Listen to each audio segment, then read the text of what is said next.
Hello everyone. Today I'll be showing you the various hardware components that we are going to use in this course.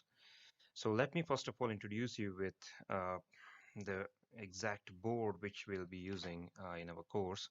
So this is Arduino Uno, which is widely available in the market today, and this is equipped with an Atmega 328 microcontroller, which is um, the most popular one because of its rigid structure as well as the simplistic architecture. Uh, and there is a lot of availability of libraries, third-party libraries, and inbuilt programs available in the Arduino IDE that we'll be using in our future. Now, apart from this, the other important board that we'll be using is an Arduino motor shield. So let me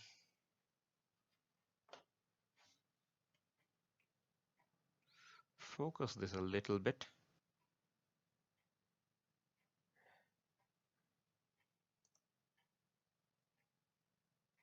So this board generally consists of an IC called L293D. So this is the first IC and this is the second IC.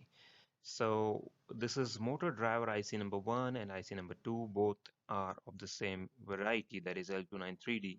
So a single L293D is nothing but an H-bridge circuit which can actually drive these four terminals, so that whenever you supply a signal to either of the inputs of this particular IC, it is going to give you the same input converted into a higher level logic that is actually given through this particular supply. Now, we also have another IC that comes in spare whenever you are building some sort of robots. So this particular robotic shield, or so-called the motor shield, which comes from Adafruit, uh, is a very good uh, what we can call a hands-on circuit. It's going to come very handy whenever you're about to build robotic applications. So you can either drive a single stepper motor, or you can drive a servo motor with the help of this port, or you can drive four DC motors. So each IC is capable to actually control four individual outputs by accepting four inputs from the controller board. So in our case, this is going to sit on top of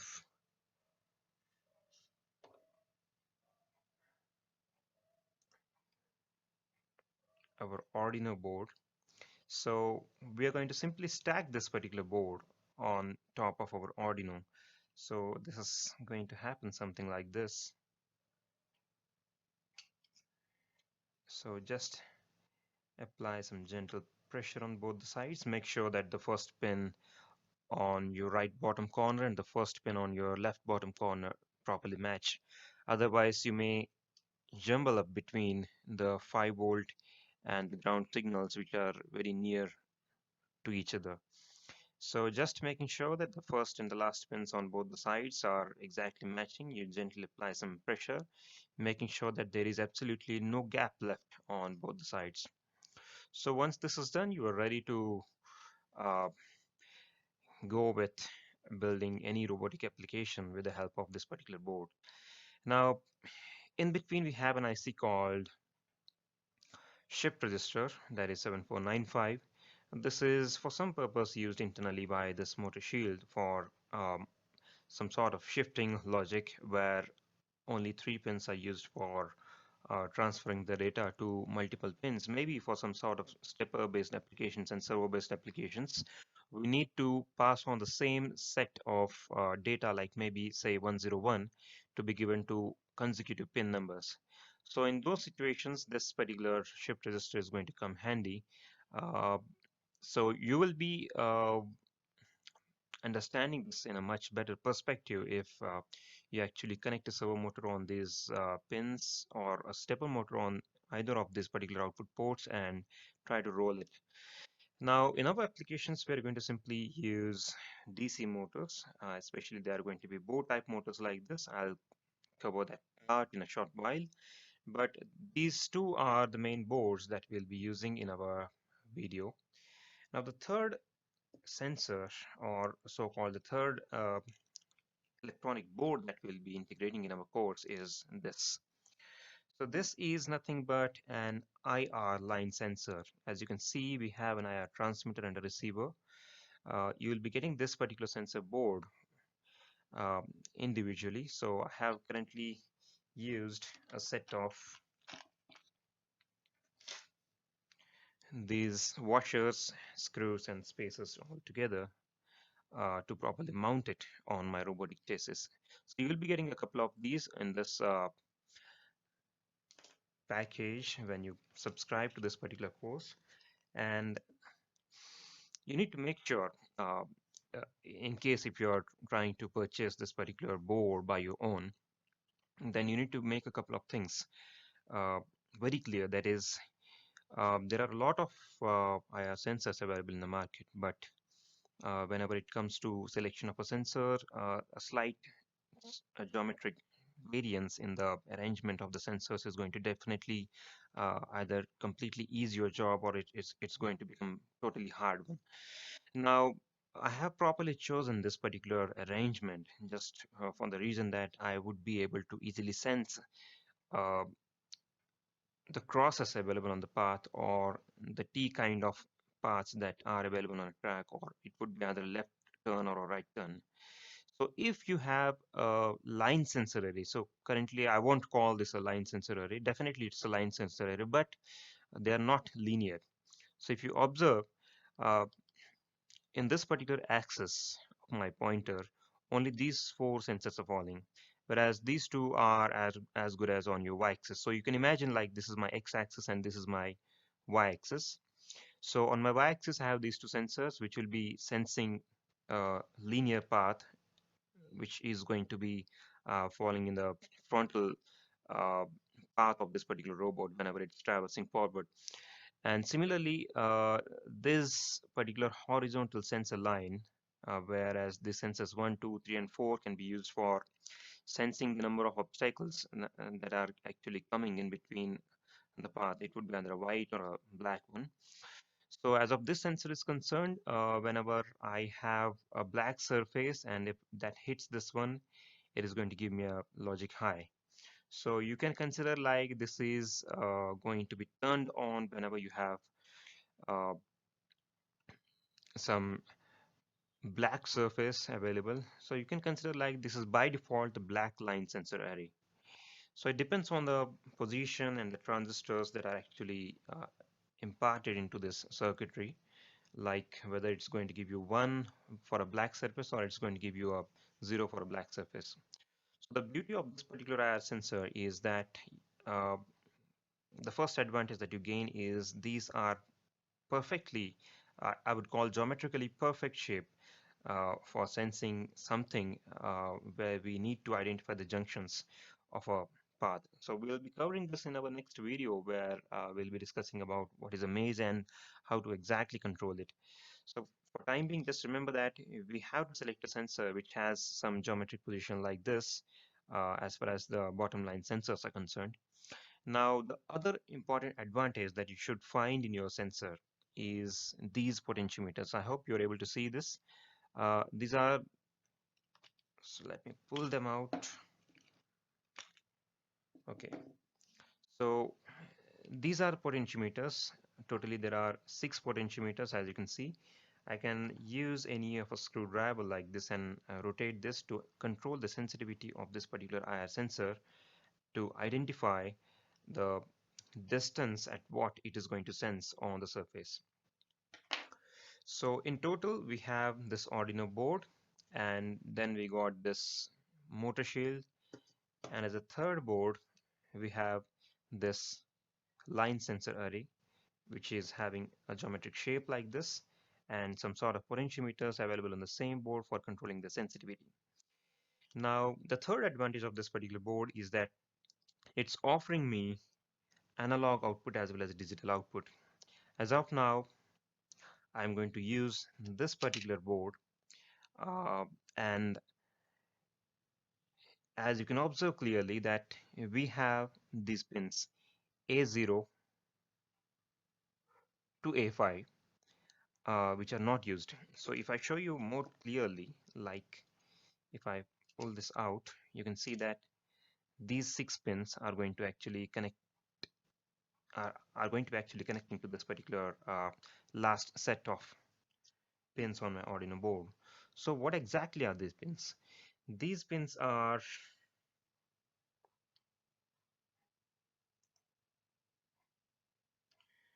these pins are the analog pins, as you can see. So A0 to A5, and these are the pins which are not used on my motor shield. As you can see, I have soldered these 6 pins. These are the Berg strips which I have soldered, and you have this aligning ground and 5-volt lines. So this comes in very handy whenever you're interfacing multiple sensors to your Arduino robot. Now, in our application, I'm not interested in using both the motor control uh, IC features of this particular board. So what I'll be doing is, I hope you're able to see this M3 and M4 written. So I will be using M3 and M4 for connecting these motors of my robot, and I'll be simply leaving this M1 and M2 as an empty slots where I can connect either some sort of LED, some high power LEDs, or I would be able to even connect a buzzer like this to provide some sort of audio based notifications, like as and when it has detected some left turn or a right turn, I can actually produce a beep sound out of this particular buzzer, and that can be directly connected in place of a motor here.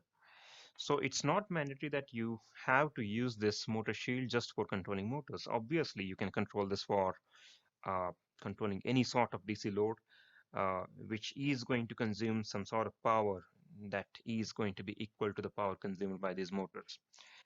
So as a summary, this is board number 1, where the last 6 pins are going to be used because these are the only pins which are kept unused by this motor shield from this Arduino board. So I'll connect this back again. So after connecting these two boards again, what I have left is these analog 6 pins, and the same 6 pins which are still left unused on my motor shield and this overall system will be used for connecting these 6 sensors. So I totally got 1, 2, 3, 4, 5, 6 sensors, and that's why I have these 6 digital pins I'll be using. Now, the thing is, here as I'm saying that these are analog pins and these are digital pins, so it doesn't matter, like since this is an Arduino board, what we exactly have here is totally we got 20 IO pins. So this is pin number 0 till pin number 13. So totally on right hand side, the Arduino board actually shows that it has 14 digital pins available. On the LHS part, it actually says that it has pins starting from A0 to A5. It's a meaning that it has 6 more analog pins. So 14 plus 6, totally 20 IO pins we have on our Arduino board. But the thing is, Arduino is actually offering us 0 to 19 digital pins, and of which the last 6 pins can also be used as an analog pin. So altogether, this is the port, the last 6 pin port, which is going to be uh, uh, useful for us either to be used as an analog input or output or some sort of sorry, it's only analog input, and it can also be used as a digital input or output. So it has an inbuilt ADC available in this Atmega 328 controller, which can be easily initiated by calling a couple of functions when we actually code this IC. So altogether, as of now, we are not interfacing any analog sensor, so no need to worry about the analog interfacing and other stuff related to the analog circuitry and quantization and all.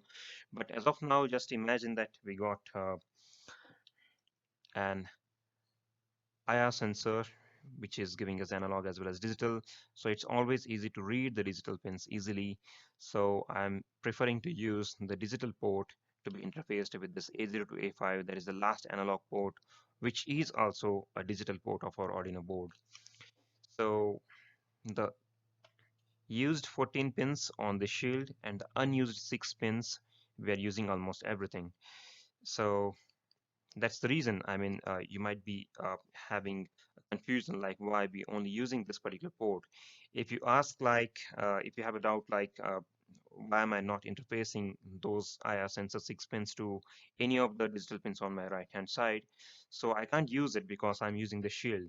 The shield is already using all the digital pins on right side. Excluding a couple of pins like maybe pin number 2 and pin number 11, there are certain pin numbers which, as per the data sheet of this Adafruit motor shield, so we can't use the right side pins of this Arduino board for interfacing it with the IR sensors just because they are already used for interfacing all the circuitry on the motor shield with those pins. So the only pins which are left behind for the general purpose or interfacing external circuitry is this analog pin and a couple of pins from this particular right side set of digital pins, so called pin number 2 and 11, or and some more pins as per the data sheet of this board. So apart from these three boards, some other miscellaneous components like we need a couple of motors like this. These are specifically known as DC bow type motors, which are very famous for building some robotic applications like this. And of course, when you purchase a bow type motor, it has to be equipped with a bow type wheel because they are directly compatible uh, with the shaft and the wheel, so they can directly fit in like this, so that you need not to put any additional screws and fastening stuff like this. And apart from this, you can simply apply a gentle pressure on this to get this out again. And some miscellaneous components like push buttons, you need a buzzer, and you need Fevikwik or some industrial glue, and a couple of wires, a cable for programming this Arduino board, and you need some pliers, cutters and strippers, some CD markers, and the most important part is the energy source for this robot that we'll be building in our upcoming videos. That is, we need a very good capacity battery. So currently this is a lead acid battery that comes for about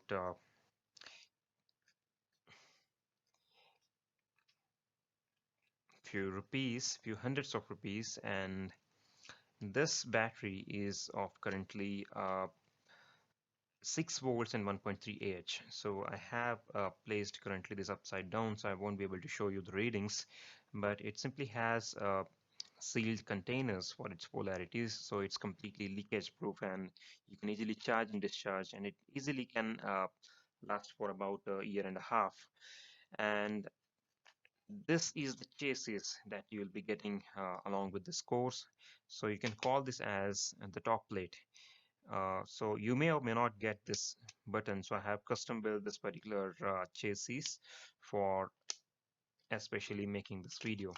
So what I have on the top plate is I got a battery, so you can consider like this top plate is just for holding the battery, and alternatively you can place your Arduino board and the shield itself and glue it somewhere like this, so that whenever you're placing it upside down it won't fall off. And the other way of holding this particular battery is you can have certain grooves available on left and right side, and you can use some sort of uh, fastening single strand wires for holding it upside down, or you can use some sort of velcro strap for holding it firmly onto the top plate. But what you need to make sure is, if you consider this circular uh, chassis, and if you cut it down into two virtual parts, then the overall weight of this battery needs to fall on one uh, semicircle. So it's very important. I'll show you why.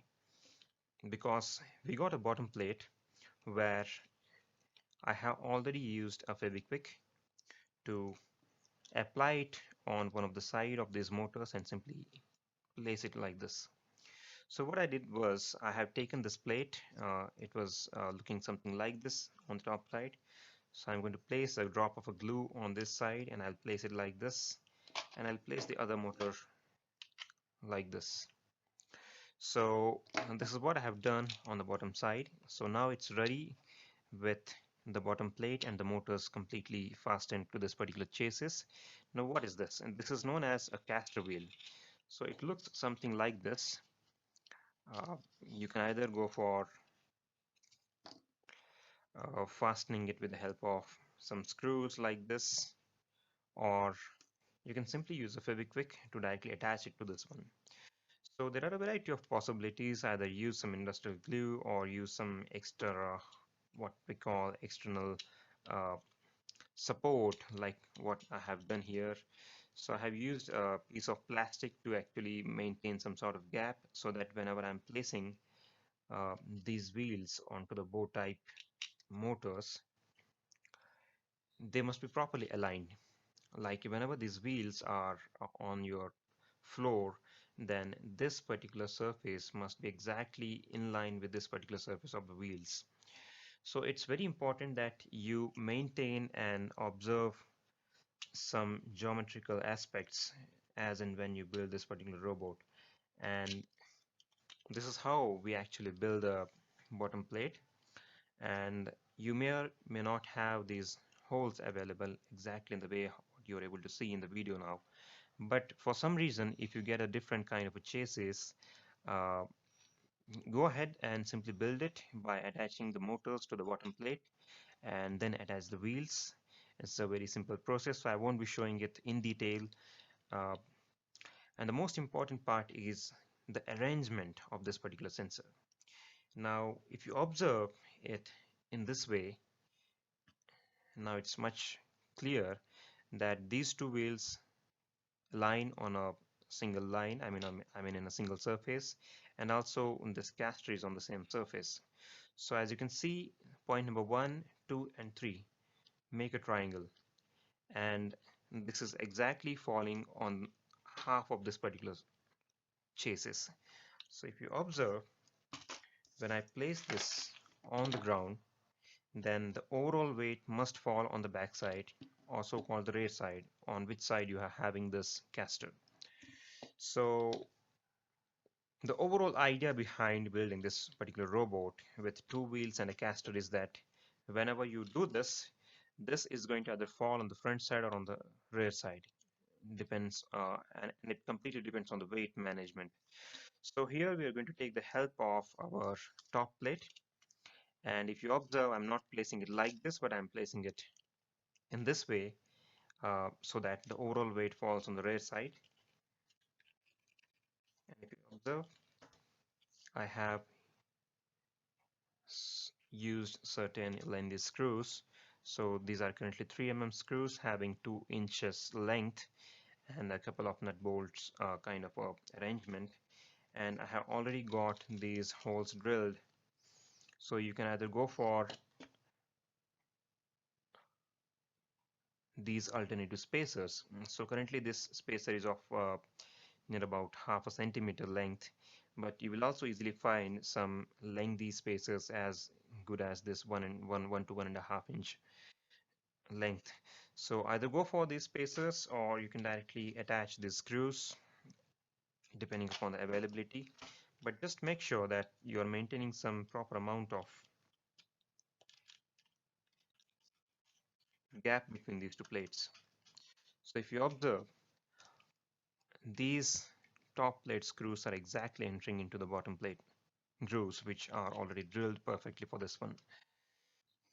So the main motto of building all this stuff is to maintain proper amount of spacing between these two, so that overall electronics and the wirings that are currently floating outside will be completely enclosed, and there would be no obstacle whenever it's traveling or traversing a maze. So in this course, we'll be building a maze following and a solving robot, which is going to travel by itself to gain some sort of experience whenever it is traveling or traversing through the path, and then it is going to wait for a couple of seconds and optimize it by itself, and then identify the shortest path possible, and then it's going to travel just by following the shortest path, no matter how many times you are replacing this particular robot on the start path. So the idea would be much more clearer if you follow the next video, where I'll be discussing about what is going to be the maze and what are the varieties of coding mechanisms that we will be integrating in our course. So that's all for this video. I hope you got a proper idea of how to assemble this particular robot so that we can start coding it from our next lecture. That's all for this video. Thank you.